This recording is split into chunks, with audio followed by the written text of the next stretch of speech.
Hello दोस्तों, welcome to my YouTube channel J M story explain. आज जो मैं स्टोरी एक्सप्लेन करने वाली हूँ वह कोरियन ड्रामा 1% ऑफ समथिंग का 6th एपिसोड है। अगर आपने प्रीवियस के एपिसोड्स नहीं देखे तो मैंने डिस्क्रिप्शन बॉक्स में लिंक शेयर कर दिया है, आप जाकर उन्हें भी देख लें। अगर ये वीडियो आपको अच्छी लगे तो इसे लाइक कर देना और कमेंट कर देना। चैनल पर पहली बार आए हो तो सब्सक्राइब भी कर देना। एपिसोड 6 की शुरुआत में दिखाया जाता है दायुन बहुत देर से लीजन का वेट करती है। दूसरी ओर हम देखते हैं अचानक जेन की मुलाकात जूहुई से होती है, जो चेयरमैन हैंक की बेटी है। वो जेन से कहती है, 3 साल हो गए पर तुम अभी भी वैसे ही हो, मुझे इग्नोर कर रहे हो। जेन जूहुई से पूछता है, तुम यहाँ क्यों आई हो? जूहुई बोलती है, तुमसे मिलना चाहती थी। इतनी दूर से तुमसे मिलने आई हूँ और तुम बेरुखी दिखा रहे हो। 3 साल पहले हम लोग एक दूसरे के साथ थे। जेन कहता है, पर अच्छा हुआ ऐसा कुछ नहीं हुआ, और सॉरी अभी मेरे पास टाइम नहीं है, मुझे जाना होगा। जूही जेन को रोकते हुए बोलती है, मतलब हमेशा की तरह बिजी, इसलिए आज तक तुम्हें सच्चा प्यार नहीं हुआ और शायद इसलिए मैं वापस आ गई तुमसे मिलने। जेन बोलता है, तुम्हें याद नहीं है कि 3 साल पहले क्या हुआ था? मैंने मना किया था, मुझे शादी नहीं करनी थी, और तुमने शादी नहीं कॉन्ट्रैक्ट साइन करने से मना किया था। ऐसा कहकर जेन वहाँ से चला जाता है। जेन वापस कंट्रोल रूम में जाता है और वहाँ सीसीटीवी कैमरे में कुछ फुटेज देखता है। वे उस कमरे में जाते हैं, वहाँ बैग में एक बॉक्स रहता है। जेन बहुत सावधानी से वो बॉक्स ओपन करता है। जैसे ही वो खुलता है वे डर जाते हैं। वे देखते हैं उसमें बस एक खिलौना रखा हुआ है। जेन अपने स्टाफ से पूछता है, क्या वो मटेरियल पुलिस को दिया? वे बताते हैं हाँ, वे लोग पता लगाने की कोशिश कर रहे हैं। पता नहीं ऐसी हरकत कौन कर सकता है।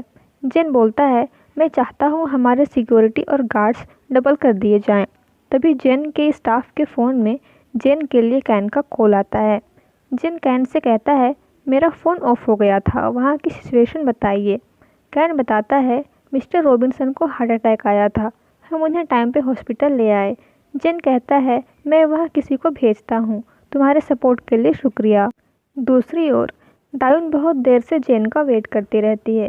वो जेन को कॉल भी करती है पर जेन का कॉल नहीं लगता है। वो परेशान होकर वहाँ से निकल जाती है। दायुन को बहुत ही बुरा फील होता है। कुछ देर में जेन वहाँ आता है और दायुन को ढूंढता है, पर दायुन वापस अपने घर के लिए निकल चुकी थी। जेन दायुन के घर की तरफ जाता है और दायुन के घर के बाहर दायुन का वेट करता है। जैसे ही दायुन वहाँ पहुँचती है, जेन दायुन के पास जाता है। दायुन जेन से पूछती है, तुम इस वक्त यहाँ क्या कर रहे हो? जेन बोलता है, प्रॉमिस पूरी करने आया हूँ। दायुन कहती है, हमें पहले मिलना चाहिए था, तुम्हें पता है अभी वक्त कितना हो रहा है? जेन दायुन को एक्सप्लेन करता है, मैं बहुत बिजी था, हमारे पास ज़्यादा वक्त नहीं है, चलो कहीं कुछ खाते हैं। दायुन गुस्से में बोलती है, वक्त होता नहीं है, वक्त निकालना पड़ता है, तुम्हें मुझे इन्फॉर्म कर देना चाहिए था, तुम्हारा फ़ोन बंद क्यों था? जेन बताता है, मैंने फ़ोन बंद नहीं किया था, बैटरी ख़त्म हो गई थी। क्या तुम अभी भी गुस्सा हो? दायुन कहती है, नहीं, बस मुझे कुछ अच्छा नहीं लग रहा है, मैं भूल गई थी हम लोग बस कहे समय पर ही मिल सकते हैं, मैं बस वही फॉलो करने की कोशिश कर रही हूँ।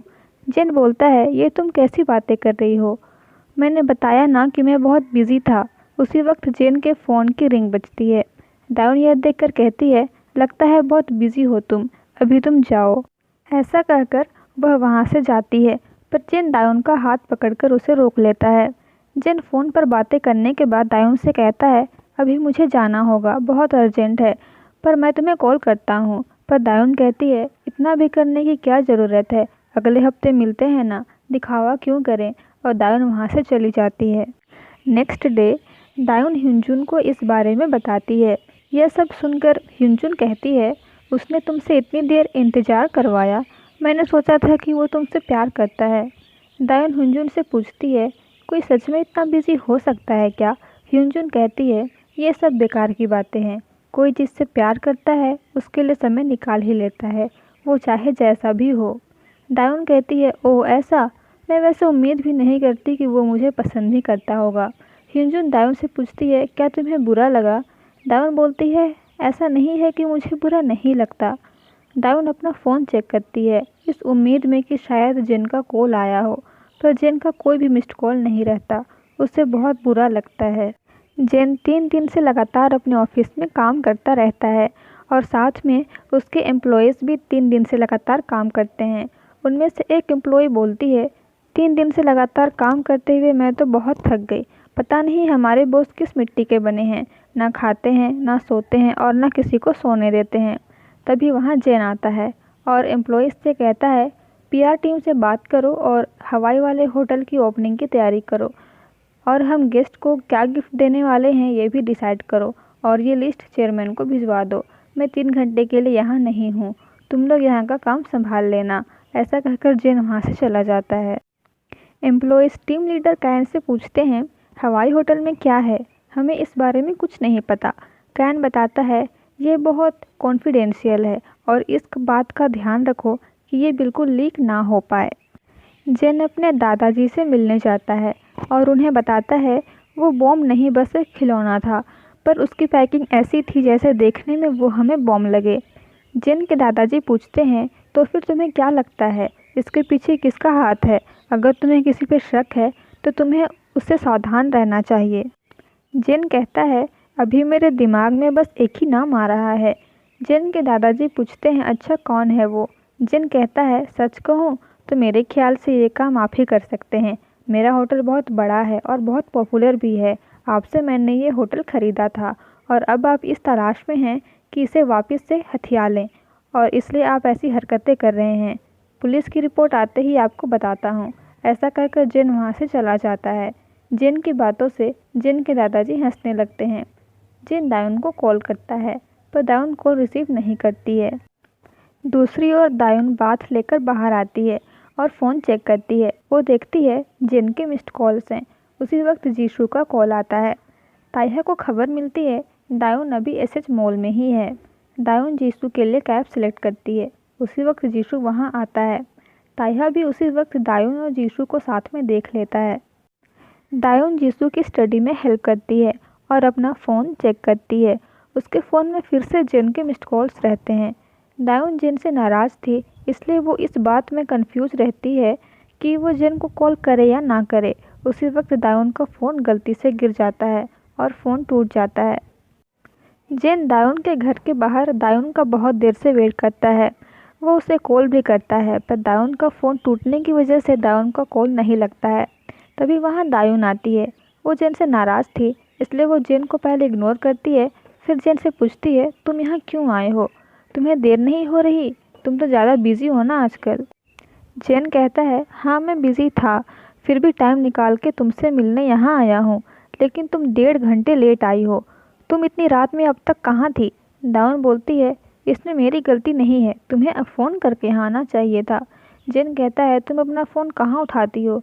ये सब छोड़ो, मुझे तुमसे कुछ बात करनी है। चलो कहीं खाने चलते हैं, मैंने डिनर भी नहीं किया है। जेन दायून को उस दिन के इंसिडेंट के बारे में सारी बात बताता है। दायून यह सुनकर जेन से पूछती है, तुम ठीक तो हो ना? तुम्हें कहीं चोट तो नहीं लगी? जेन बोलता है, अरे नहीं, वो सचमुच का बॉम्ब नहीं था, बस एक खिलौना था, किसी ने मजाक किया था बस। ताइहा ने अपने फ़ोन में दायून और जीशू की फ़ोटो क्लिक कर ली थी। डिनर के बाद दायून अपना हैंड वॉश करके आती है। तब जेन दायून का हाथ पकड़कर उसे अपने पास बैठाता है और दायून का हाथ पकड़ता है। दायून पूछती है, ये क्या कर रहे हो? जेन कहता है, वही जो और लोग कर रहे हैं। वे दोनों एक दूसरे का हाथ पकड़कर बैठे रहते हैं और जेन दायून के कंधे पर अपना सर रखकर सो जाता है। कुछ समय ऐसे ही बीत जाता है। जेन के फ़ोन की रिंग बजती है। जेन कहीं जाग ना जाए इसलिए दायून कॉल कट कर देती है। उसी वक्त जेन नींद से जाग जाता है। जेन दायून से पूछता है, मैं कितनी देर सोया? दायून बताती है, ज़्यादा नहीं, बस 1 घंटा। जेन बोलता है, अब मुझे अच्छा लग रहा है। दायून जेन से पूछती है, तुम इस तरह कैसे मैनेज करते हो? कितने घंटे सोते हो तुम? जेन बताता है, पिछले 3 दिनों में 4 घंटे। जेन दायून को उसके घर तक छोड़ने जाता है। जेन दायून से कहता है, अब जाओ और डोर अच्छे से लॉक कर लेना। दायून जेन से उसका फ़ोन मांगती है और फ़ोन को साइलेंट कर देती है। वो जेन से कहती है, अब सुबह तक फ़ोन मत देखना, जल्दी सो जाना, नहीं सोओगे तो मर जाओगे। जेन बोलता है, ऐसा पॉसिबल नहीं है, तुम्हें पता है ना मेरे पास कितना काम है। दायून बोलती है, पिछली बार मैंने तुम्हारे लिए 2 घंटे इंतज़ार किया था। जेन बोलता है, क्या तुम अभी भी गुस्सा हो? दायून कहती है, नहीं ऐसा नहीं है। घर जाकर कुछ काम मत करना, सुबह होने तक आराम से सो जाना। अगर तुम ऐसा करोगे तो मैं तुम्हें माफ़ कर दूंगी। जिन कहता है ऑल राइट और दायून को हक करता है। जिन दायून से कहता है तुम्हें इंतज़ार करवाने के लिए आई एम वेरी सॉरी। अगला दिन था और डेट थी 25 जुलाई। जिन अपनी मॉम से मिलने जाता है।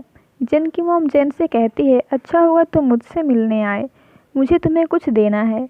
जिन की मॉम जिन को एक डेटा देती है और बोलती है मुझे लगता है तुम्हारे अंकल कुछ करना चाहते हैं, तुम्हारे दादाजी ने मुझे ये बताया। जिन अपनी मॉम से कहता है मैं आपके लिए कुछ लाया था, आपके लिए ये गिफ्ट है। जिन की मॉम कहती है तुम गिफ्ट भी दे सकते हो।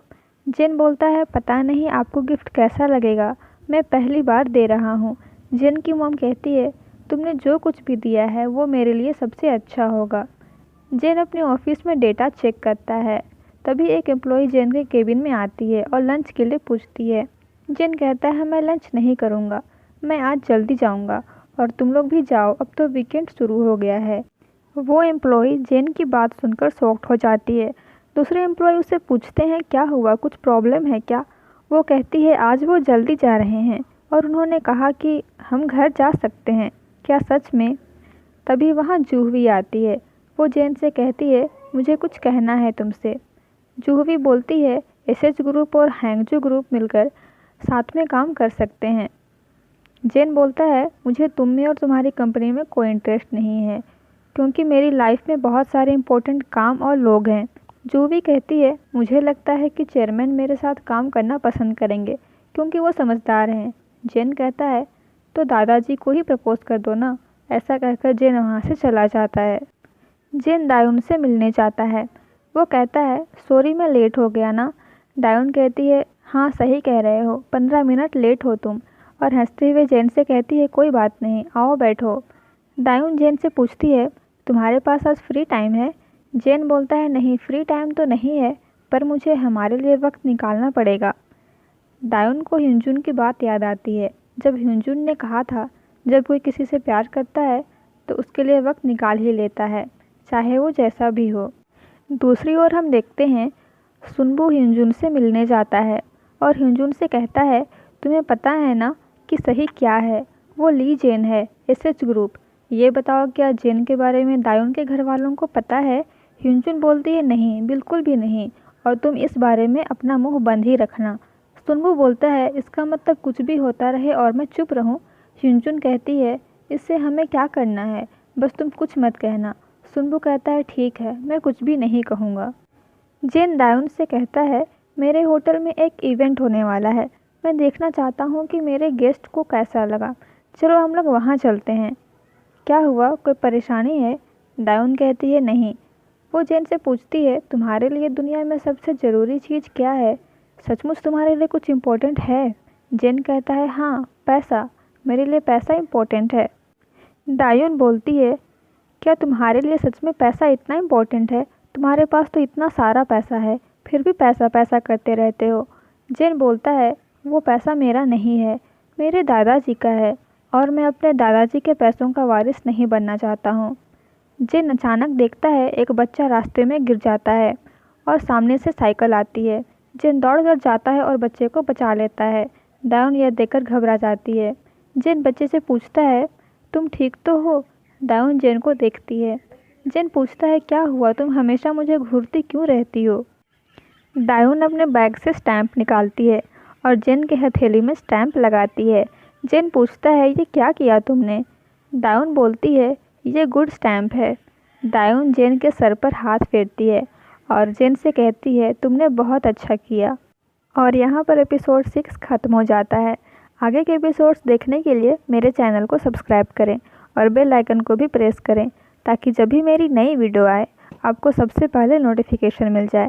Thanks for watching. आपने यहाँ तक वीडियो देखा तो एक लाइक तो बनता है।